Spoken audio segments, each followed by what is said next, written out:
L'angoisse a un rôle utile puisqu'en fait, elle va nous donner des informations sur les choses qui ne sont pas digérées à l'intérieur de nous-mêmes. Oui, c'est un indicateur qu'il faut écouter, qu'il ne faut surtout pas essayer d'éteindre en fuyant. On doit apprivoiser ses angoisses plutôt que de les subir. C'est ça l'objectif d'une angoisse. Elle arrive pour dire, hop, tu as un sujet, tu as un nouveau défi, tu dois le dépasser. Une fois qu'on arrive à gérer ses émotions, forcément, déjà, on n'a plus peur de nous-mêmes. Vous vous rendez compte, c'est impossible d'avoir confiance en soi si on a peur de nos propres émotions. L'objectif, c'est que vous tombiez en empathie avec cette angoisse.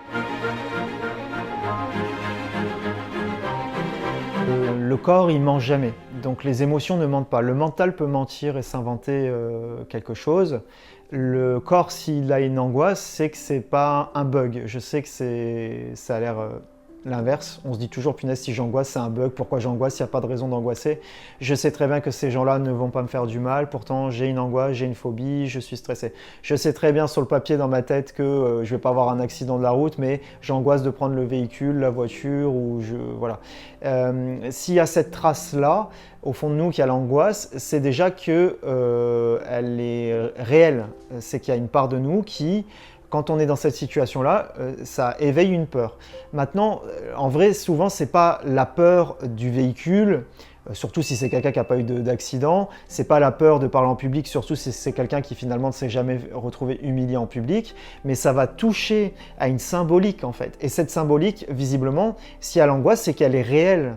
Donc si c'est par exemple la symbolique où il y a du monde et qu'on a peur de parler en public, c'est souvent le regard extérieur. J'ai peur d'être humilié, j'ai peur d'être moqué, j'ai peur d'être rejeté. Peut-être que c'est quelque chose qu'on a quand même vécu, mais on se dit oh, moi maintenant je suis adulte, c'est bon, je suis ok. Oui, mais toute la mémoire est engrammée là-dedans. Et je vais même vous dire que les mémoires sont engrammées sur plusieurs générations de votre famille. Donc il suffit que cette expérience a été vécue, par exemple une humiliation dans des lignées en arrière chez l'arrière-grand-parent, l'arrière-grand-père, et en plus il y a des études là-dessus maintenant qui le prouvent, dans l'ADN ça peut s'intégrer en vous. Donc vous bien sûr votre mental consciemment il vit rien, mais dans l'énergie, dans l'intériorité c'est actif en fait. Donc au moment là ça vous demande d'aller dans tous les cas travailler sur cette symbolique là. Et c'est un point d'évolution important pour vous puisque l'angoisse vous dit ok, je t'ai packagé toutes tes peurs ici, si tu les dépasses, tu vas pouvoir vraiment être plus heureux. Parce qu'une angoisse, elle est là pour vous dire quel est le sujet brûlant à aller travailler, à dépasser pour que vous ayez du bonheur dans votre vie. L'angoisse a un rôle utile puisqu'en fait, elle va nous donner des informations sur les choses qui ne sont pas digérées à l'intérieur de nous-mêmes, sur nos dangers. Bon, déjà, quelqu'un d'angoissé de manière générale, d'anxieux de manière générale, il faut comprendre que c'est comme si son corps est inflammé. Voilà. Et toutes les situations vont le exciter et davantage en fait lui faire du mal, comme un citron sur une plaie ouverte. C'est une indication. Une angoisse va vous indiquer justement que ça peut être différentes angoisses. Je veux dire, il y a des angoisses par exemple que vous allez ressentir si vous êtes près d'une falaise, qu'il y a un danger, on roule vite en voiture, c'est dangereux, angoisse. Il y a des angoisses qui, elles, vont arriver d'une manière complètement aléatoire, vous ne savez pas pourquoi, vous angoissez dès le matin. Bon, là, ça demande à aller travailler sur le sujet. Mais en soi, dès qu'il y a une émotion, c'est une indication. C'est une indication sur quelque chose à l'intérieur de vous, dans l'invisible, émotionnellement donc, qui est touché. Donc, est-ce que c'est parce que j'ai mangé quelque chose qui excite le corps? C'est possible de générer des angoisses aussi comme ça. Ne serait-ce que du café par exemple, avec des excitants ou voilà. Et ça peut être aussi des choses que dans la nuit, ça nous arrive des fois, on fait un cauchemar, on fait un rêve, on sent que toute la journée on est imprégné de ce rêve et ça nous connecte à ça. Donc on voit bien que sans cesse notre inconscient nous ouvre des sujets, sans cesse notre corps nous présente des sensibilités et tout ça demande à aller faire un travail. Donc oui, c'est un indicateur qu'il faut écouter, qu'il ne faut surtout pas essayer d'éteindre en fuyant ou en essayant de prendre sur un long terme des médicaments qui viendraient éteindre parce que selon moi, alors des antidépresseurs par exemple sont très bien pour des personnes qui vont vivre une déprime sur un temps donné, mais sur un long terme si vous voulez vraiment vous libérer d'une angoisse, l'antidépresseur ne le fera pas, d'ailleurs les médecins le disent eux-mêmes. Mais ça va anesthésier. Donc tout ça ne sont pas des bonnes solutions mais pour éradiquer réellement ça. Mais ça demande d'aller se connecter à cette émotion et comprendre le message qu'elle porte. Pour arrêter de fuir ce qu'on ressent, franchement, le mieux, c'est la pleine conscience. Donc, c'est les méditations. C'est toutes ces pratiques, les yeux fermés, que ce soit de l'hypnose, du reiki, enfin, c'est toutes ces pratiques où on est dans une introspection. Ça veut dire on plonge dans son univers intérieur, en fait. Et c'est vrai que quand on a une émotion, les yeux ouverts, en fait, les yeux ouverts, on a tendance à être beaucoup plus dans le mental, en fait. C'est pour ça que les méditations sont intéressantes. En fermant les yeux, on va se connecter à ce qu'on ne voit pas. Et du coup, on n'est pas perturbé par l'extérieur, mais on est obligé de se focaliser sur l'intériorité. Et donc, du coup, les émotions, pour ne pas les fuir, avec ce genre de pratique, c'est intéressant. Une fois que vous avez commencé à faire même des méditations de pleine conscience, que vous avez entré ce genre de pratique dans votre vie, vous allez réussir même les yeux ouverts. Là, je le fais avec vous, par exemple, je suis tout le temps connecté maintenant, je sais tout le temps comment je me sens en fait. Si je suis crispé, selon ma posture, si je sens que je dois me repositionner, comment je vous parle, je vois si ça me parle bien, si j'ai été au bout de ce que je ressens. On est bien reliés en fait. Et là, du coup, on est dans une pleine conscience et on sait mieux être guidé par notre cœur qui nous dit si là on doit y aller, pas y aller, j'achète ce truc, je ne le prends pas, je fuis cette personne. Alors pas dans la fuite dont on parle dans cette vidéo, mais s'il y a des personnes malsaines, il vaut mieux fuir parfois.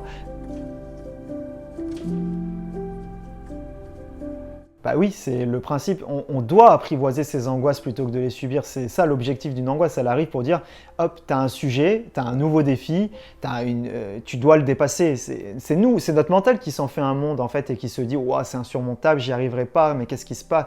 Je risque de mourir. Voilà comment le mental résonne. Le mental, il se connecte à une expérience où il projette ce que l'expérience pourrait nous faire et ça lui envoie une décharge d'émotions, souvent par anticipation, puisqu'il ne l'a pas vécu réellement. Et souvent, quand on va la vivre, ça va être déjà autrement. Mais on est traversé par des vagues d'émotions. Et donc, du coup, pour apprivoiser, je vais vous dire comme du sport, en fait. Quand vous faites un marathon, au début, vous allez être mauvais, vous allez être essoufflé, vous allez devoir vous arrêter, vous allez avoir un point de côté. Au bout de la deuxième fois, ça va être plus agréable, mais vous aurez des courbatures, etc. Après, vous aurez un régime alimentaire adapté pour mieux... Enfin, vous allez commencer à devenir expert. C'est pareil pour nos émotions. Le manque de bol, on est des êtres émotionnels et pas des êtres mentaux. Donc du coup, on est obligé d'aller là-dessus. Et une fois qu'on arrive à gérer ses émotions, forcément, déjà, on n'a plus peur de nous-mêmes. Vous vous rendez compte, c'est impossible d'avoir confiance en soi si on a peur de nos propres émotions. On est des êtres émotionnels, donc ça représente 99% de qui on est, même 100%, j'ai envie de dire. Je disais 1% pour le mental, mais c'est impossible d'avoir confiance en soi si on a peur de ce qui peut surgir de nous émotionnellement. Et j'étais le premier à être effrayé de moi-même, puisque j'avais des fortes crises d'angoisse, des phobies, donc je connais très bien. Et j'ai réussi personnellement, par les pratiques de pleine conscience, à réussir à les apprivoiser et à les réparer en fait. Et ça m'a permis vraiment d'arriver à des versions de moi que j'aurais jamais imaginées. C'est un beau parcours en fait quand on suit nos angoisses. Elles sont vraiment bienveillantes en fait. Je sais que ça a l'air... pas le cas, mais... Et puis j'ai envie d'ajouter un dernier point, une angoisse, en fait, ça n'existe pas pour le corps. C'est pas notre corps qui vient et qui dit « Ah, je t'envoie une angoisse, t'es puni ». En fait, une angoisse, ça n'existe pas, c'est juste une émotion qui nous traverse, mais c'est nous, en nous retenant à cette émotion, qu'on crée une angoisse. Mais en soi, une angoisse, ça n'existe pas. C'est pas un bouton angoisse, c'est un bouton émotion et en me crispant, ça génère un inconfort parce que c'est comme si je lutte face à un courant en fait, au lieu de me laisser emporter et que ça se passe bien. Alors, un des exercices que je recommande aux personnes qui ont de l'angoisse, vraiment tout simple, d'ailleurs vous pourrez aller aussi sur la chaîne YouTube où on vous a mis une séance de libération émotionnelle qui est basée sur la pleine conscience, mais rapidement vous êtes angoissé, qu'est-ce que je fais? Fermez les yeux et focalisez-vous sur la zone qui est crispée en fait. Ne cherchez pas à la calmer, accompagnez-la et l'objectif c'est que vous tombiez en empathie avec cette angoisse. Au lieu de dire oh, j'ai peur de cette angoisse, donc vous vous angoissez de vous angoisser, vous devez réussir à aimer et à accepter, accueillir cette sensation, cette émotion, cette peur. Et je vous invite à prononcer ces petits mots pour ceux qui connaissent la méthode Ho'oponopono, méthode hawaïenne toute simple, efficace. Répétez-vous les mots en boucle, pardon, désolé, merci, je t'aime. Pareil, on en a parlé sur des anciennes vidéos, mais qui sont toujours d'actualité sur la chaîne YouTube, mais qui aident à se mettre en empathie. Je commence à me connecter à mon angoisse, je commence à lui dire pardon si tu es stressé, désolé si tu souffres autant, merci d'être là, de t'exprimer, je t'aime. Et vous voyez, aussitôt on prend un rôle comme si on se dissocie, mais pas négativement. On prend du recul sur cette sensation et on prend un rôle immédiatement de parent. Et ça nous met tout de suite dans une autre posture. Tandis que dans l'autre version, quand on est dans l'angoisse, on est comme un enfant qui subit, qui ne sait pas quoi faire.